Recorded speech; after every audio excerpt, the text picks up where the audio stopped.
स्वास्थ्य क्षेत्रलाई वास्तवमा सेवामूलक क्षेत्र नै हो। त्यसले यसलाई सेवामूलक क्षेत्रको लागि यसका मापदण्डहरू विगतमा बनेकै छ। त्यसमा अझै पनि थप सुधारहरू के गर्न सकिन्छ त्यो बारेमा पनि हामी मूलत सरकारी, सार्वजनिक र निजी क्षेत्र भएर एकीकृत ढङ्गले अब यसलाई नियमन गर्ने र यसलाई नियन्त्रण गर्ने र यसलाई सञ्चालन गर्ने कुरालाई समेत हामीले ध्यानमा दिनेछौँ। त्यसैले यो सेवा क्षेत्रै भएको हुनाले यो सेवा क्षेत्रको भावका अनुसारै हामी अगाडि बढ्छौँ।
नमस्कार, साझा समाचारमा हार्दिक स्वागत छ।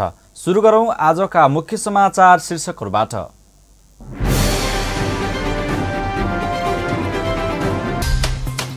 सरकारले 7 प्रदेशमा अस्पताल र आइसियुको निर्माण गर्ने, कोरोनाको तेस्रो लहर अघि नै स्वास्थ्य सामग्रीको व्यवस्थापन गर्ने स्वास्थ्य मन्त्रीको दाबी।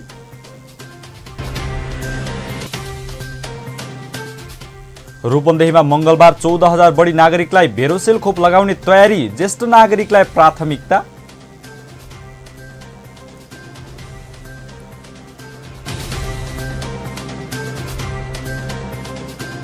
र दाइको सम्झनामा फुटबल खेल्दै गर्दा इटालीका 29 वर्षीय फुटबलर जुसेप्पेको मृत्यु।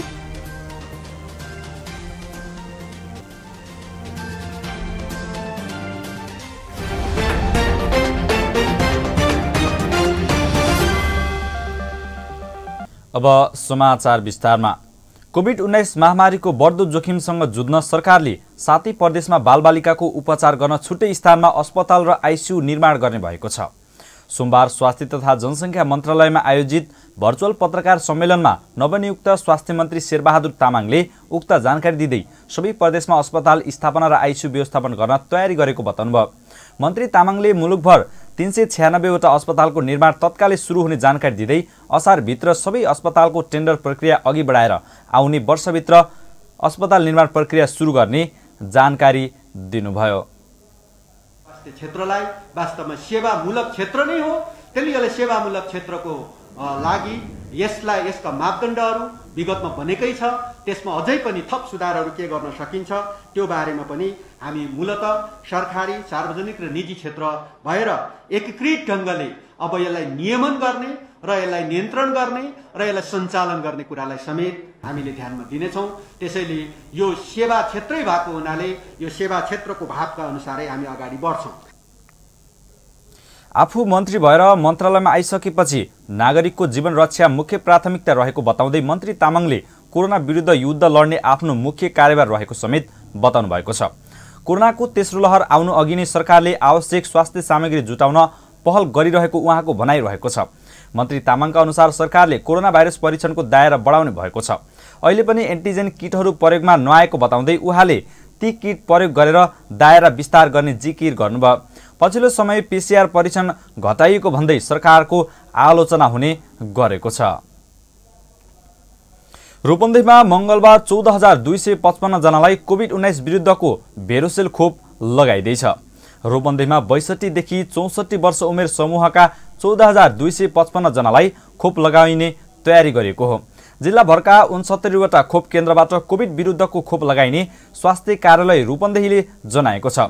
जिल्लाका सबै पालिकामा गरी 69 वटा केन्द्रबाट खोप लगाइने स्वास्थ्य कार्यालय रूपन्देहीका प्रमुख राजेन्द्र गिरीले जानकारी दिनुभयो। खोप लगाउन नागरिकता उमेर खुल्ने कागजात वा वडाको सिफारिस लिएर जानुपर्ने गिरीले बताउनुभयो। यसअघि पहिलो चरणमा स्वास्थ्यकर्मी, सुरक्षाकर्मी, सरसफाइकर्मी, सञ्चारकर्मी लगायतलाई कोरोना विरुद्धको खोप लगाइएको थियो। दोस्रो चरणमा 65 वर्ष माथिकाले लगाएका थिए। यद्यपि उक्त खोपको दोस्रो डोज अझै लगाउन पाएका छैनन्। तेस्रो चरणमा चीनबाट आएको भेरोसेल खोप मंगलबारदेखि लगाउन थालिएको छ। रूपन्देहीको भैरवा क्षेत्रका मुख्य सडकको डिभाइडरमा धमाधम बुद्ध मूर्ति राख्ने काम भइरहेको छ।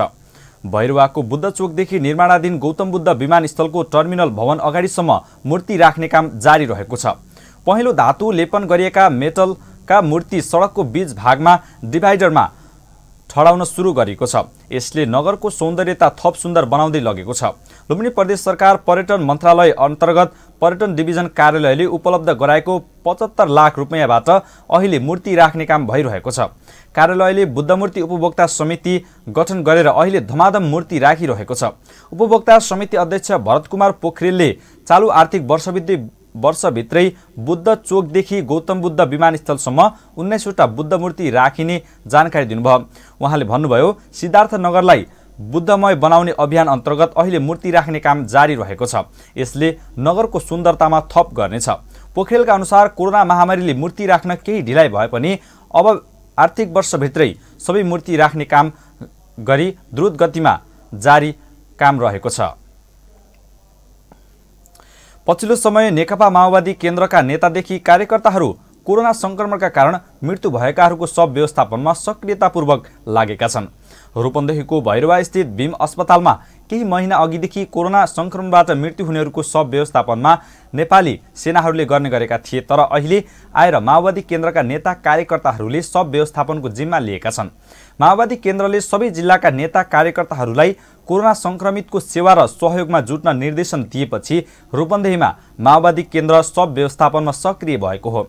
नेकपा माओवादी केन्द्र सिद्धार्थनगर कमिटीका इन्चार्ज तथा जनमुक्ति सेनाका पूर्व लडाकु तिरबहादुर रोका डार्विनको संयोजकत्वमा अस्पतालको स्वास्थ्य सुरक्षा मापदण्ड अनुसार शव व्यवस्थापनका लागि 16 जनाको टोली बनाइएको छ। सेनाले एउटा मात्र शव नउठाउने र 2-3 वटा शव जम्मा गरेर मात्र व्यवस्थापन गर्न लैजाने हुँदा मृत्युका कारण पीडामा परेका आफन्तले लामो समयसम्म पनि मृतकको शवको दाह संस्कार गर्न कुरिरहनु परेपछि माओवादी केन्द्रले शव व्यवस्थापनमा सक्रियता देखाएको हो। जेठ 1 गतेदेखि शवको व्यवस्थापन सुरु गरिएको र अहिले पनि सातामा 13 वटा शव व्यवस्थापन गरिएको संयोजक रोक्काले बताउनुभयो। समाचारको सिलसिला जारी नै छ, पालो विश्रामको।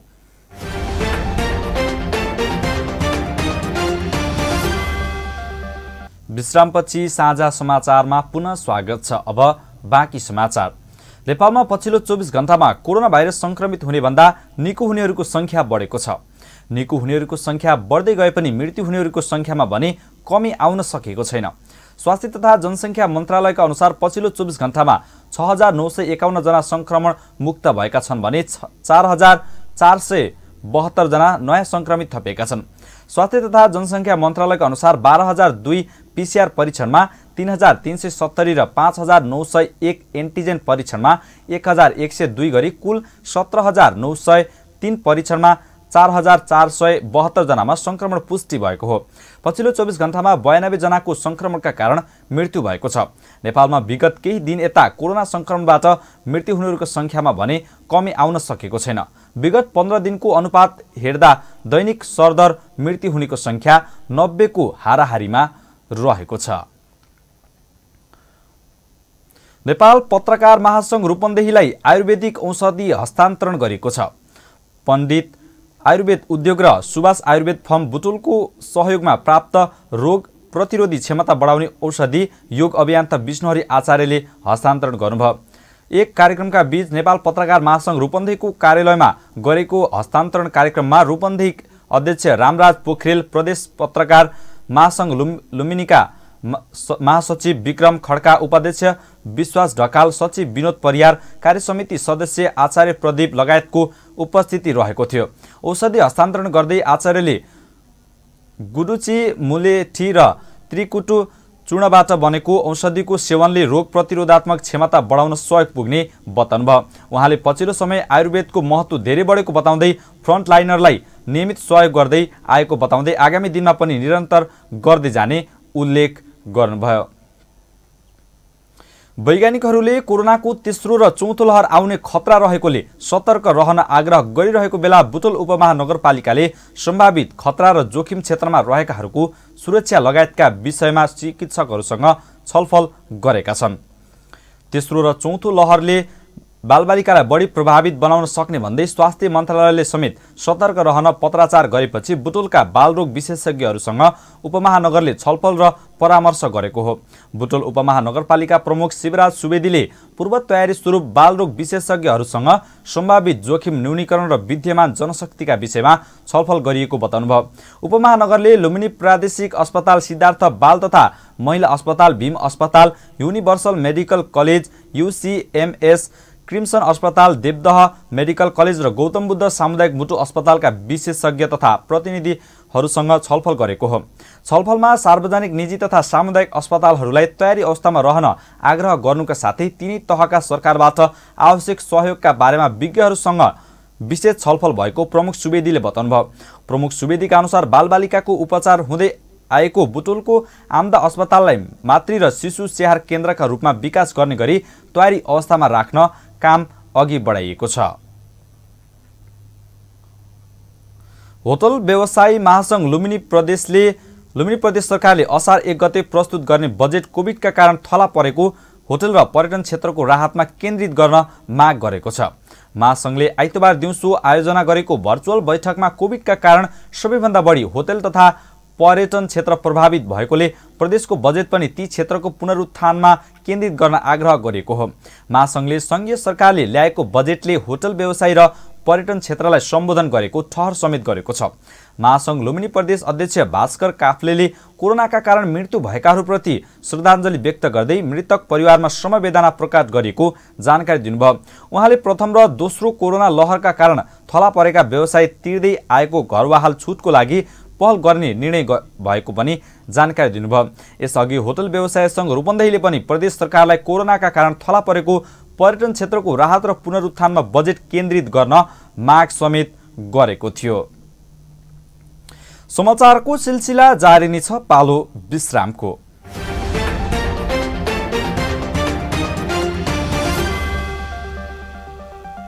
विश्रामपछि साझा समाचारमा पुनः स्वागत छ। अब बाँकी समाचार। रूपन्देहीमा पछिल्लो 24 घण्टामा 109 जनाले कोरोना भाइरसको संक्रमण जितेका छन् भने 62 जनामा संक्रमण पुष्टि भएको छ। 221 जनामा आरटीपीसीआर विधि मार्फत गरिएको परीक्षणमा 62 जनामा कोरोना संक्रमण पुष्टि भएको स्वास्थ्य कार्यालय रूपन्देहीले जनाएको छ।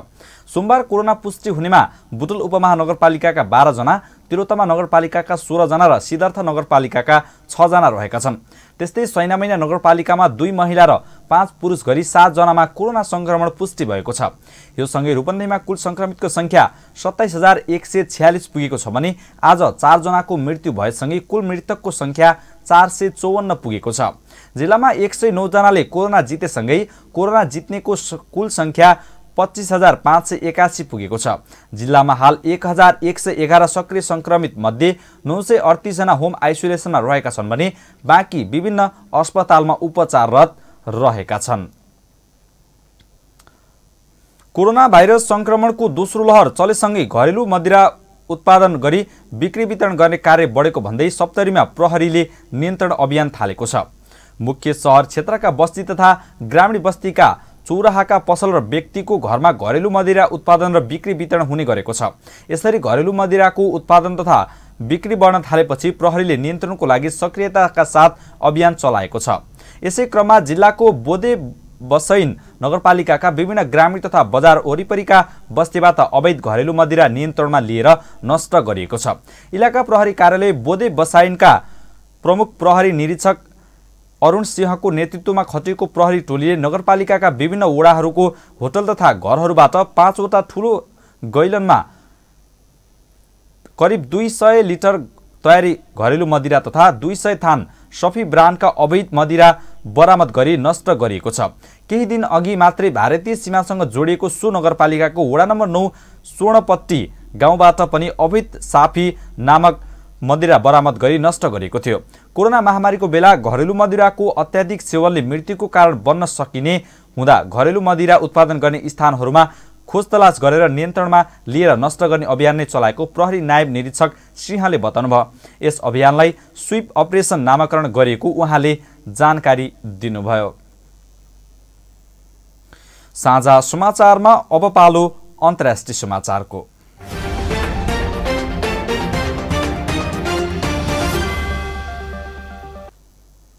बन्दुकधारीहरूको आक्रमणमा परि नाइजेरियामा कम्तीमा 88 जनाको मृत्यु भएको छ। नाइजेरियाको उत्तर पश्चिमी क्षेत्रमा पर्ने केब्बी राज्यमा भएको घटनामा परि अरू कयौं घाइते पनि भएको अधिकारीहरूले जनाएका छन्। डाको बासागो क्षेत्रमा विभिन्न 8 समुदायका उत्शृङ्खल समूहहरूबीच भिडन्त भएको प्रहरीको भनाइरहेको छ। घटनास्थलबाट प्रहरीले सुरुमा 66 वटा शव निकालेको बताएको थियो, तर पछि 88 शव निकालिएको स्थानीय प्रहरी प्रवक्ता नाफिउ आबु बाकरले जानकारी दिनुभयो। थप घटना हुन नदिनका लागि सुरक्षा फौजले सुरक्षा सतर्कता बढाएको छ भने स्थानीय बासिन्दा त्रसित अवस्थामा रहेका छन्। यसअघि गत अप्रिलमा पनि सोही ठाउँमा नै प्रहरी र 2 जना नागरिक पनि आक्रमणमा परि मारिएका थिए। साझा समाचारमा अब पालो खेल समाचारको।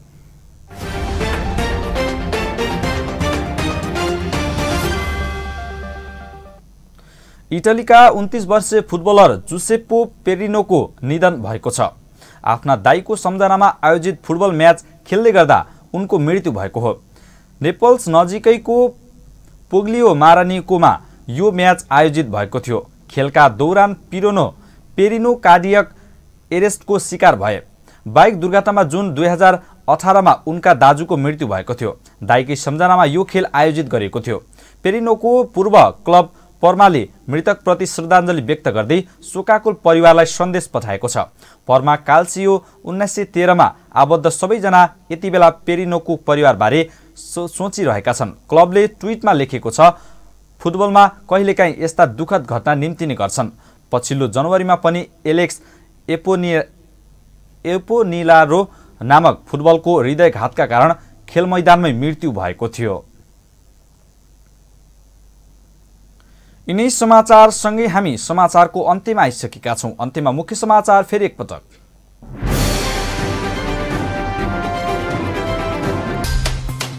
सरकारले 7 प्रदेशमा अस्पताल र आइसियुको निर्माण गर्ने, कोरोनाको तेस्रो लहर अघि नै स्वास्थ्य सामग्रीको व्यवस्थापन गर्ने स्वास्थ्य मन्त्रीको दाबी।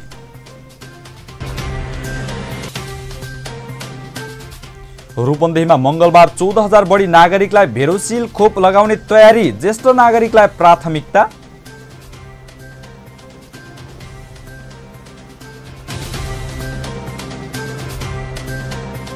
र दाइको सम्झनामा फुटबल खेल्दै गर्दा इटलीका 29 वर्षीय फुटबलर जुसेप्पेको मृत्यु।